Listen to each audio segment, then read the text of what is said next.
chers élèves, et désormais anciens élèves. Je commencerai ce discours en français, langue des valeurs et des lumières que nous tous ici réunis cherchons à véhiculer. Comment dire au revoir ce soir à une génération témoin de mon arrivée en 2010, en mai 2010, et qui a marqué à jamais mon métier d'enseignant? Nous partageons donc un ensemble d'informations les plus variées qui composent pour l'éternité notre ADN et symbolisent le passage dans cet établissement. Des codes mystérieux comme une 4F ou 4e F. Des chiffres inconnus comme celui de 2204 355 pour les initiés. Des lieux comme le Bellas Artes, bien sûr. Des surnoms légendaires comme Boris, JC Delhomme, Peluca, Chia, Léo et tant d'autres. Des références sportives et, j'assume, comme le Deportivo Las Palmas, invaincu face à des professeurs impuissants.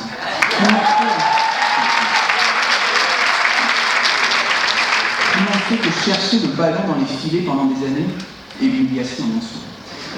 Ce soir, et une fois cette cérémonie achevée, vous passerez l'aiguille blanche, et cette fois-ci, sans votre carré de correspondance, ou celui d'un de vos camarades, pour vous tirer l'affaire, je vous ai vu. Votre premier grand cycle sera achevé.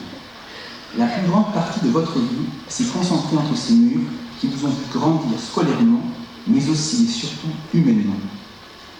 L'heure est donc arrivée, après la joie et le soulagement, fin de la récréation. Très vite, les doutes se présenteront. Des choix se feront. Il faudra se lancer en corps et âme dans de nouveaux chemins encore inexplorés. Pourtant, cet inconnu qui vous tend les mains déjà pour une nouvelle danse et une nouvelle étape ne veut que saisir votre talent et vos qualités couvées tout au long de ces années. Oui, vous avez développé sans exception et à votre manière un savoir et des principes. Ce sont des outils, rien que ces outils, qui deviendront vos guides pour vos nouveaux premiers pas dans d'autres centres de connaissances et dans l'école de la vie.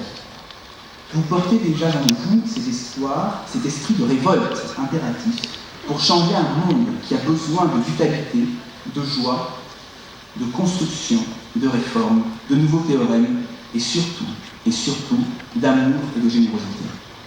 Un monde qui aujourd'hui attend avec impatience vos envies et certitudes. Le chemin est long, sans doute, mais quel beau parcours vous attend. À votre âge, les cimes montagneuses sont faites pour être gravies.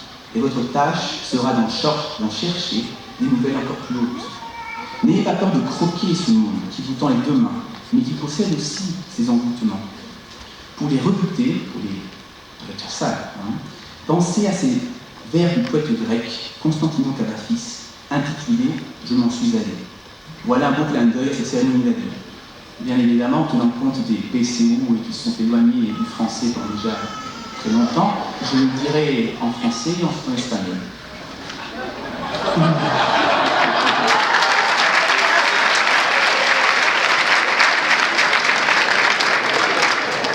Je cite le poème. J'ai ignoré toute entrave, je m'en suis allé.